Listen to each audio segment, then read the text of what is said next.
Mazda are taking the fight to the Europeans, and they're largely succeeding with their top spec SUVs heading into borderline luxury territory, especially with cars like this, the range-topping CX-9 Azami.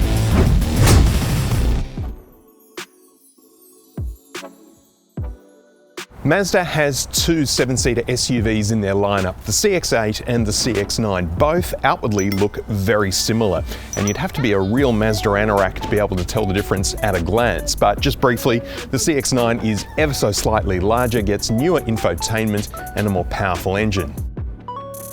So from the outside, there's really no mistaking this for anything other than a Mazda. At the back, we've got a powered tailgate. When you've got all 3 rows of seats up, there's 210 litres of storage space, which actually isn't too bad. Knock down the back row and you get a cavernous 810 litres, or so they say. That's only if you measure the storage space from the floor to the ceiling, which most car manufacturers actually don't do. They only measure it to the bottom of the windows, so it is a little bit less than that. It's under the bonnet where you'll find one of the biggest differences between this car and the CX-8. In place of that car's naturally aspirated 2-litre unit, here we've got a 2.5-litre 4-cylinder turbo that outputs 170 kilowatts of power and 420 newton meters of torque. Combined fuel economy averages at 9 litres per 100 kilometres, and it drives power through all 4 wheels via a 6-speed automatic gearbox. Lower spec models are front-wheel drive only. Inside, and the CX-9 Azami does not disappoint. With quilted Nappa leather seats, soft touch materials all through the cabin, it's a very nice place to be. The center console screen is 10.25 inches and runs the latest Mazda software, which is really good and much better than the older version that you'll find in the CX-8. But it is also not a touch screen. You can only use it with the jog wheel down here on the lower console, which is quite frustrating. Also, it's just out of reach for the driver. It's just a little bit too far away to use as a touchscreen, even if you wanted to. There's Apple CarPlay and Android Auto, but you'll need a USB cable to use them. There's also a 12-speaker Bose sound system, which is excellent. Climate controls underneath the air vents. There's a lot of buttons there. It's very busy. 2 zones of climate control for the front and a 3rd zone for the rear. And bizarrely, there's separate buttons for seat heating and seat cooling. I wonder if you can have them both on at the same time. No, you can't.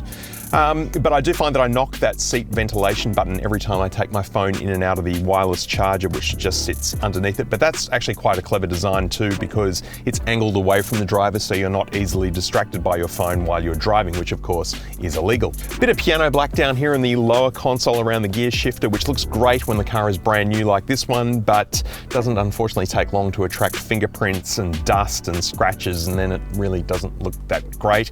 We've got the switch for this car's 2 drive modes of normal and sport, the jog wheel for the center console screen, and some shortcut buttons and volume control. A couple of cup holders, a dual-lidded opening center console bin here, which is an okay size, I suppose. 2 USB-A outputs there, and the SD card reader for the navigation system. Head-up display up in front of the driver, which most of the time you can see with polarized sunglasses, which again is something that European car makers seem to struggle with, but Mazda seem to be able to do quite well. The instrument cluster is also newer compared to the one that you find in the CX-8, so this one is a digital analog hybrid unit. Not a lot of customization available, but you do get some basic trip computer-like controls on display in the center screen.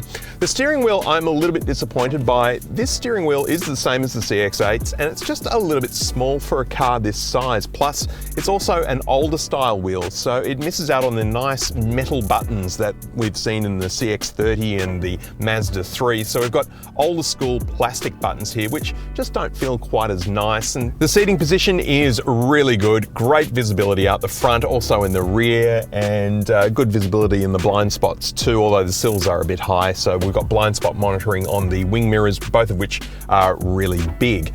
The seats themselves, quilted Nappa leather, and are extremely comfortable. There is lumbar support, but you can't move it up and down. It's at 1 level only. Full electric adjustment for the driver and front passenger as well. Materials used in the cabin, well, we've got some softish material up here on top. There's no stitching to be seen though, which is interesting, apart from here on the door handles and on the steering wheel, but I really like the walnut accents here on the center console and on the doors as well around the window controls. It feels really really premium. Just a word on this car's key. It's pretty standard Mazda with the buttons down the side there, but when it's in your pocket, it's very easy to accidentally hit those buttons. A couple of mornings I've come out to the car park and found the boot open and the doors unlocked, and that's just because this has been sitting in my pocket and the buttons have been getting pressed. So something to keep an eye on. Maybe Mazda should do a little bit of a redesign on that. The back seat of the CX-9 is actually quite high. I really feel like I'm looking down on those in the front, both metaphorically and physically. There is a bit of a hump here in the ceiling where the sunroof retracts into, but there is plenty of headroom for rear seat passengers, plenty of knee room too, and I'm behind my own seating position and I'm 190 centimeters tall, so not short on knee room at all. Plenty of toe room too. There's a third zone of climate control back here, and the outboard seats are heated. More of this beautiful Napa leather, which feels really, really nice. There's also a sunshade back here as well. Now the top spec Azami LE model gets a full center console with a jog wheel and various other controls. We miss out on that here, but we do get a couple of cup holders, a little storage cubby with 2 more USB outlets underneath that. So all up, back seat in the CX-9 is pretty good.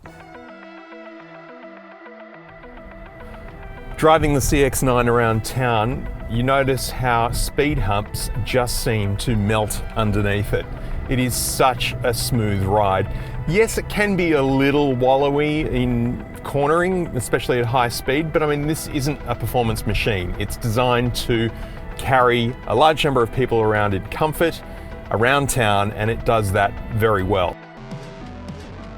But the CX-9 is a large car and it feels it when you drive it. I mean, the steering is quite heavy. It takes up a lot of room on the road, and it's not one of those cars that feels smaller than it is. It's big.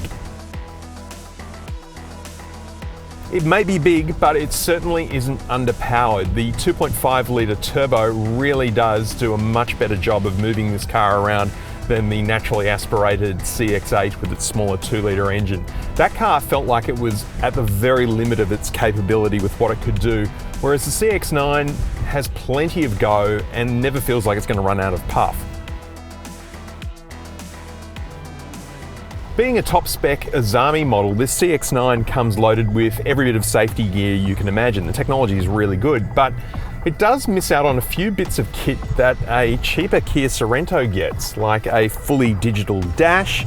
It can't park by itself, there's no parking assist, and there's also no ability for the car to drive by itself by pushing the remote control, which is now becoming a bit more of a standard feature on a lot of Kias and Hyundais.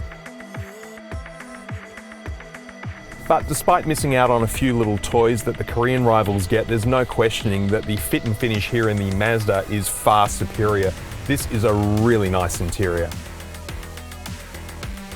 So it's just sort of interesting to see where this car fits overall in the market, because it's certainly more premium and luxe than a Kia Sorento, but it's not quite at the same price level as an Audi, but it has the best bits of both of them. So I hate to say it, but it's kind of a middle of the road bet.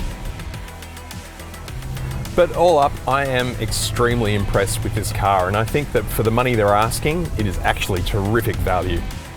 Mazda have done a really good job with the CX-9 Azami. They've made a car that is a potential rival to entry-level European SUVs. And out of the 2 7-seater SUVs that Mazda make, I would pick the CX-9 any day. Its newer tech, fit and finish, and also larger engine make it the one to go for.